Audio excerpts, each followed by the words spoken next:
तो भाइयों, आज हम बात करने वाले हैं सरपंच के कार्य, अधिकार, योग्यता, अविश्वास आदि के बारे में।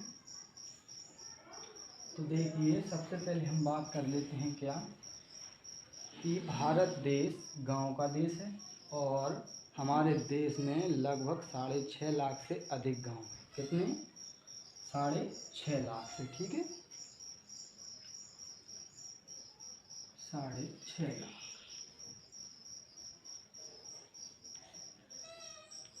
6.5 लाख से अधिक गांव है, ठीक है। अब देखिए कि क्या है कि जो पंचायती राज व्यवस्था है, इसमें क्या है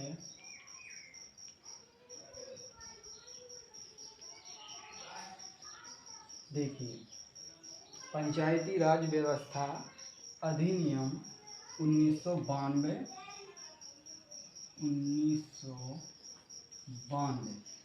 ठीक है, और 73वां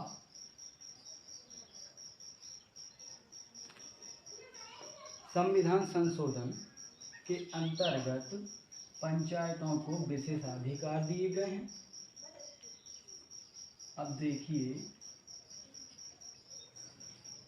कि इसमें महिलाओं को कितना आरक्षण दिया गया था, 33%, ठीक है। अब इसे 2010 में से बढ़ाकर कर दिया गया है 50%, ठीक है। और इसमें क्या है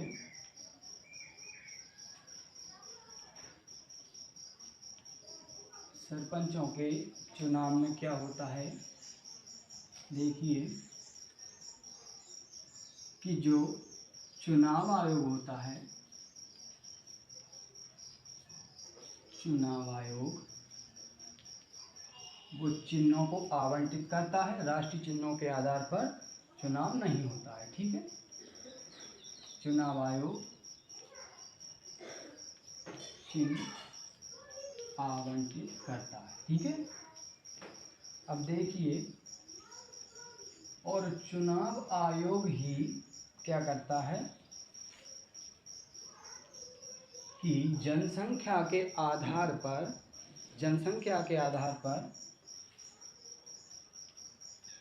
सीटों को आरक्षित करता है, ठीक है।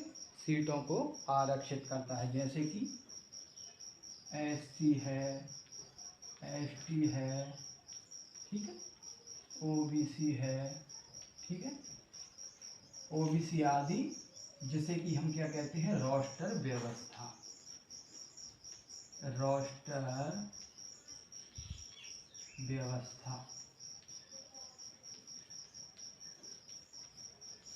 ठीक है, रोस्टर व्यवस्था जिसे हम कहते हैं। अब देखिए, बात कर लेते हैं कार्यों के बारे में।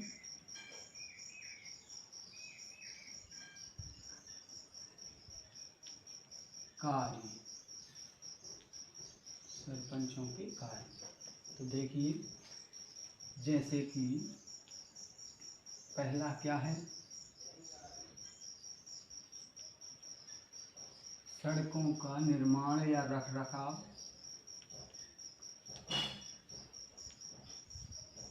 सड़कों का निर्माण या फिर रखरखाव, ठीक है। दूसरा, शिक्षा को बढ़ावा, शिक्षा को बढ़ावा, ठीक है। तीसरा,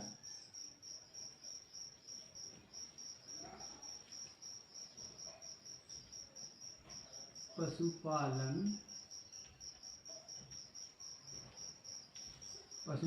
को बढ़ावा, ठीक है,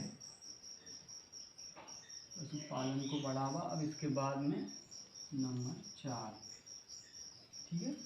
देखिए कि केंद्र और राज्य की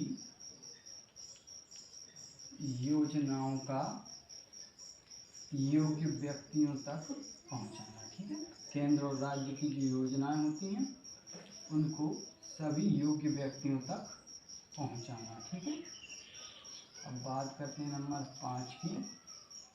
तो देखिए इसमें आता है कि खेलों को भी बढ़ावा,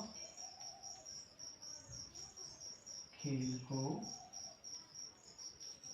बढ़ावा, ठीक है। नंबर 6,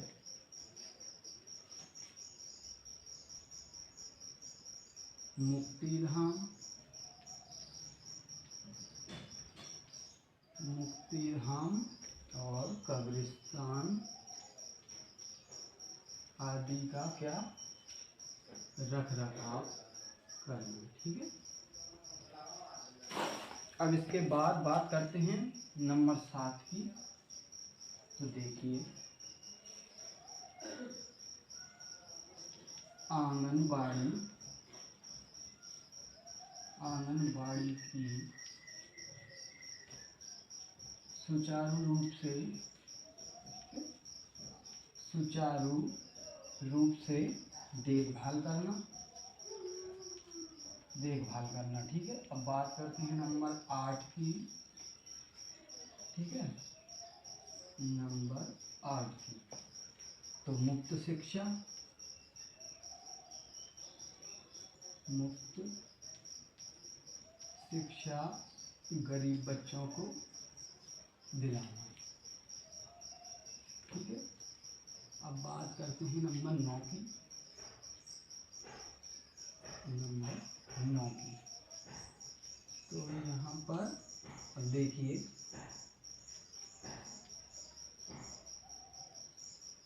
कि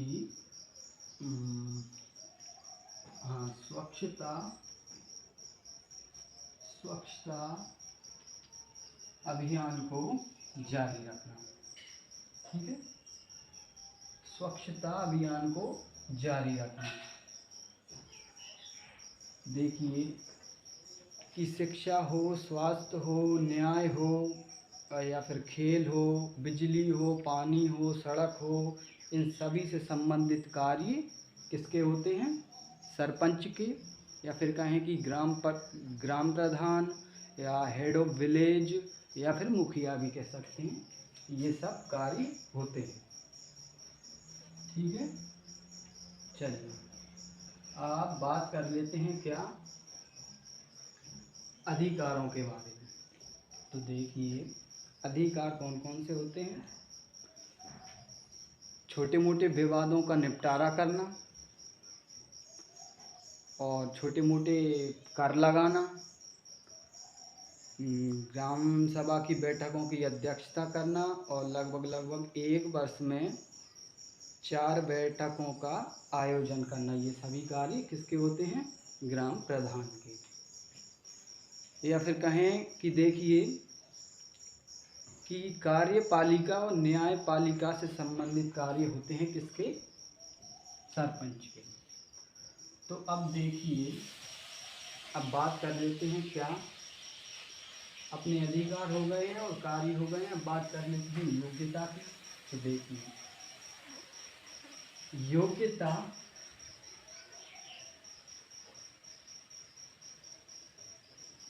योग्यता मेरा बोर्ड थोड़ा छोटा पड़ रहा है, इसीलिए मैं आपको शॉर्ट में बता रहा हूँ। योग्यता, तो देखिए कि वोटर लिस्ट में उसका नाम हो,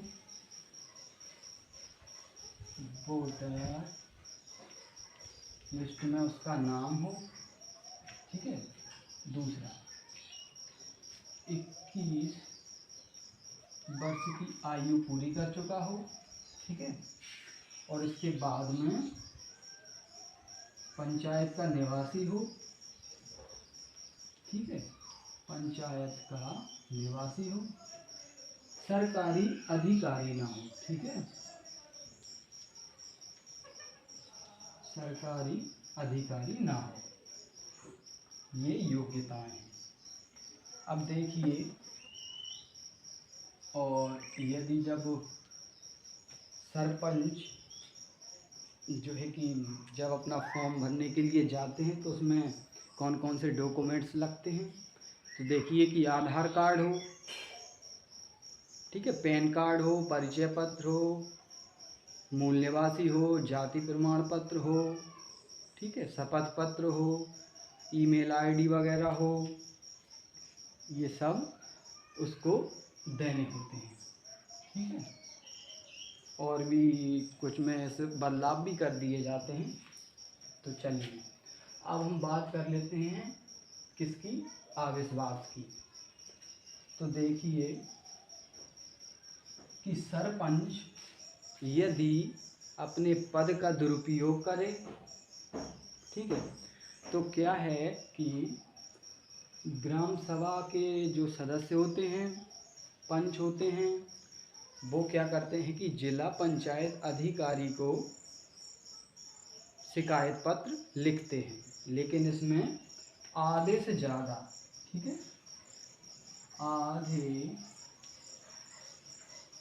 आधे से ज़्यादा सदस्यों के हस्ताक्षर होना अनिवार्य है, ठीक है। तो फिर क्या होता है कि जिला पंचायत अधिकारी लगभग 15 दिन पहले, कब, 15 दिन पहले, ये ध्यान रखना, 15 दिन पहले ही सूचित कर देते हैं सरपंचों को और पंचों को और सभी ग्रामवासियों को, ठीक है। और फिर इसके बाद में पंचायत में एक आयोजन होता है जिसमें कि जिला पंचायत अधिकारी आते हैं और सबको अपनी अपनी बात रखने का मौका देते हैं। फिर इसके बाद क्या होता है कि ज़रूरत पड़ने पर वोटिंग कराई जाती है, ठीक है। क्या कराया जाता है, वोटिंग, ठीक। अब देखिए वोटिंग में क्या है कि यदि सरपंच के खिलाफ 2/3,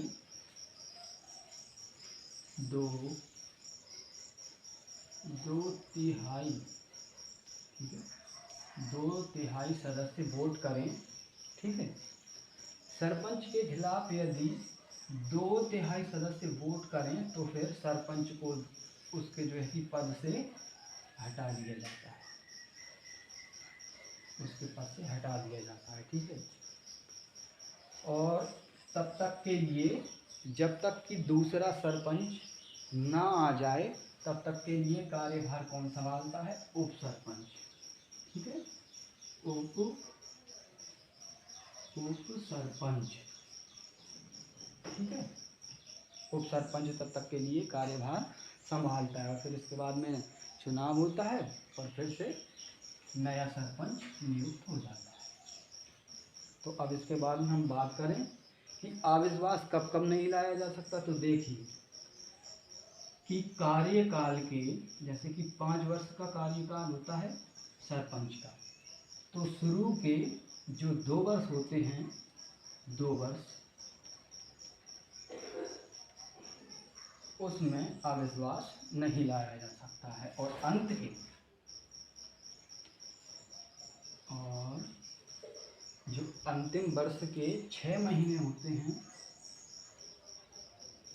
उसमें भी अविश्वास नहीं लाया जा सकता, ठीक है।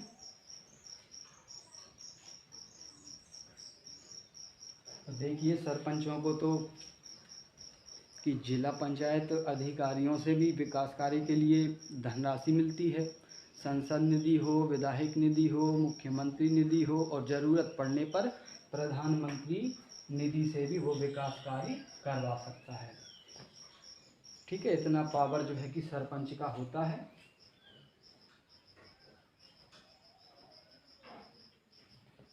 समझ गए आप। तो ये था सरपंच के कार्य, अधिकार, योग्यताएं और अविश्वास आदि के बारे में मुझे जानकारी आपको देना थी, ठीक है। तो आज के वीडियो में इतना ही, मिलते हैं एक नए वीडियो में, तब तक के लिए नमस्कार।